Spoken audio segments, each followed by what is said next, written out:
Phyrexians. The Phyrexians I mean to destroy are sleet with oil. They burn. Planeswalker, Chapter 9. The blast that ended the brothers' war should have killed Urza, and yet, when he awoke, he was shocked to discover that the Mightstone and Weakstone had embedded themselves in his skull, becoming his new eyes. After ascending as a Planeswalker, Urza returned to Dominaria to survey the devastation that he caused and to reflect on his actions, as well as plan for the future. While he was confused and did not fully understand everything that had transpired, one thing was clear to him. His brother had been corrupted by Phyrexia, and Phyrexia would pay dearly. Urza was now a seeker of revenge. He would spend a great deal of time traveling the multiverse, searching for the homeworld of those who had twisted his brother.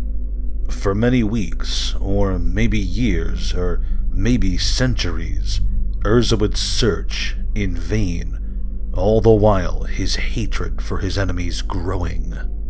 These years of searching would come to an end when, one day, he encountered a group of Phyrexians about to slay what he believed to be an innocent human. He stepped in and saved the girl, who named herself Xantcha. Urza was initially skeptical of Xantcha's claims to be a Phyrexian newt, a creation of his greatest enemy, but he was still happy to have her as a companion. Xantcha revealed to him the location of Phyrexia, as well as its overall structure. In return, Urza provided her with an artifact that, once ingested, would shield her from the raw, destructive energies of the Blind Eternities, allowing Xantcha to be brought along on Urza's planeswalking adventures. Urza then displayed for Xantcha what was, so far, his most powerful machine. A dragon engine, one that was 10 times more powerful than any machine used in the Brothers' War. With this titan of destruction, Urza would set fire to the world of Phyrexia and finally have his revenge on their master, the Ineffable. After some more modifications, Urza would begin to lay siege to the world of Phyrexia, riding aboard his dragon.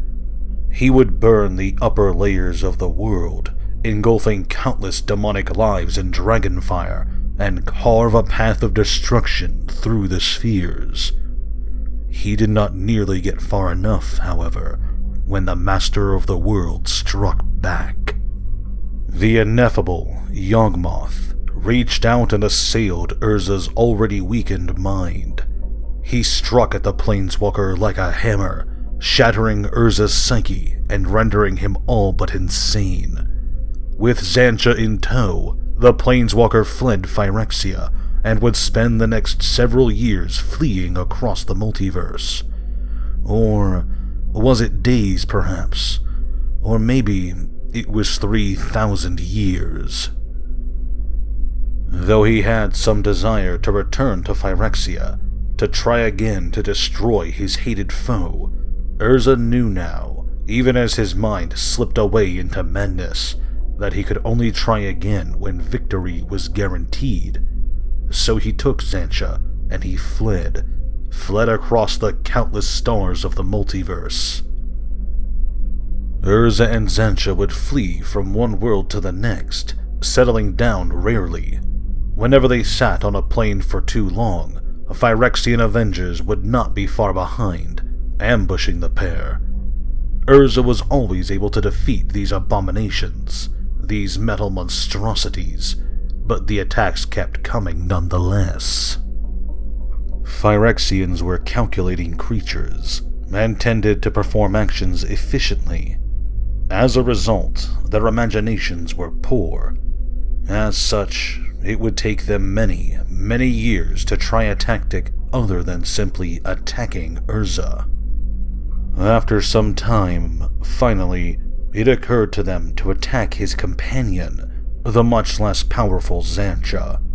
They overpowered her, and the last thing she saw before she lost consciousness was Urza, shining brighter than the sun.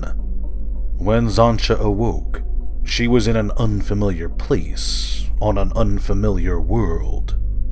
Urza had, in a panic perhaps, taken her to Sarah's realm, a world of white mana, a world of peace and tranquility. Sarah managed to undo much of the damage that Urza's mind had suffered over his long life, restoring him to a semblance of sanity. Sarah also agreed to heal Xantcha, though she did so with some reluctance. It was here where Urza reasoned that Xantcha was a tool of Yawgmoth, an arrow pointed at Urza's own heart, a way for the Lord of Phyrexia to manipulate him. He considered abandoning her, leaving on his own once more. Sarah offered to let Urza stay with her, and to take Xantcha away somewhere safe. But Xantcha could not bear the thought of being left behind by Urza. She took a knife and cut out her own heartstone, offering it to the Planeswalker. If she could not be with him, she begged Urza to kill her instead. Now convinced more than ever that Xantcha was his friend, Urza took her, and together they departed Sarah's realm, unaware of the dark days that awaited it. Their journey took them around the multiverse again, even to the far-off world of Equilor. It was here that Urza learned that the Shard of 12 Worlds, a mystical barrier that protected Dominaria, had been broken. The Ice Age had ended, and it was time for him to return home. After 3,000 years, Urza would once more step on Dominaria. But not all was well.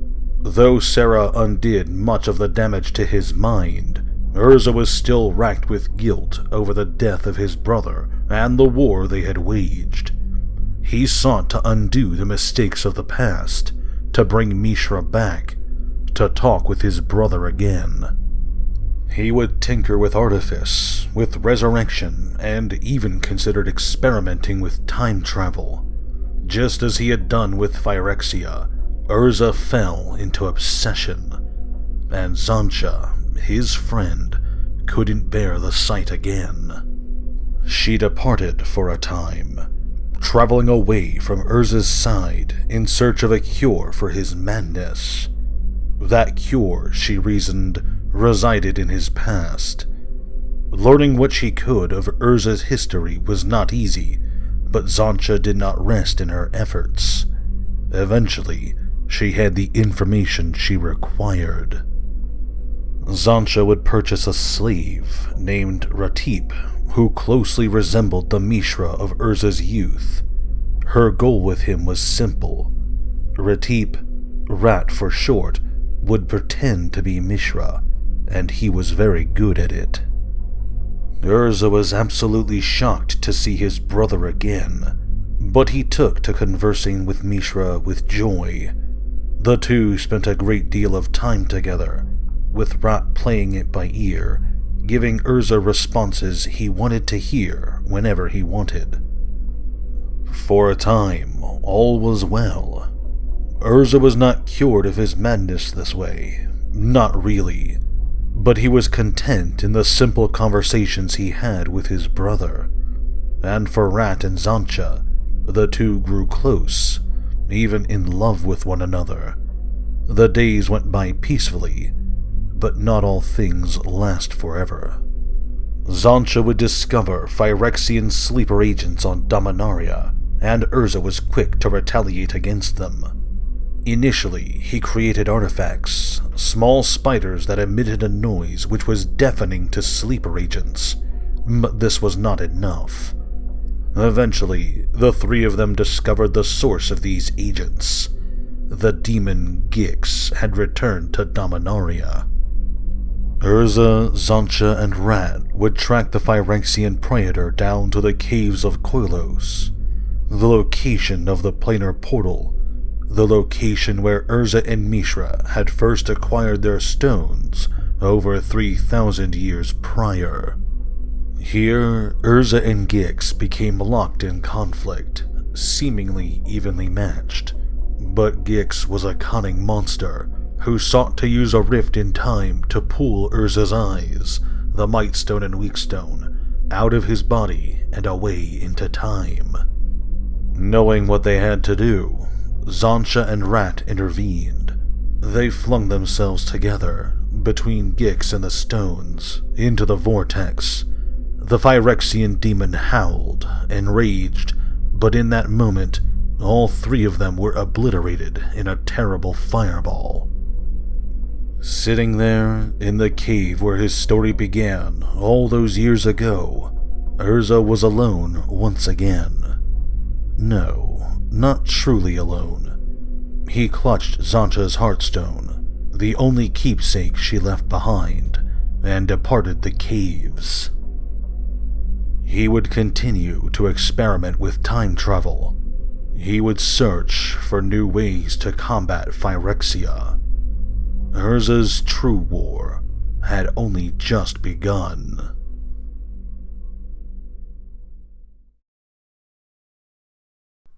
Thank you very much for watching this video. If you enjoyed, please consider leaving a like or sharing this video with your friends.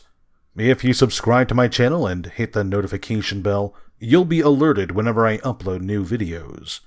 If you have a topic you'd like me to discuss, feel free to let me know in the comments section below. Finally, if you'd like to support me directly, well, I've created a Patreon for this channel. If you like what I do and want to help me out, go check it out. A link to it will be in the description below. Thanks again, and have a great day.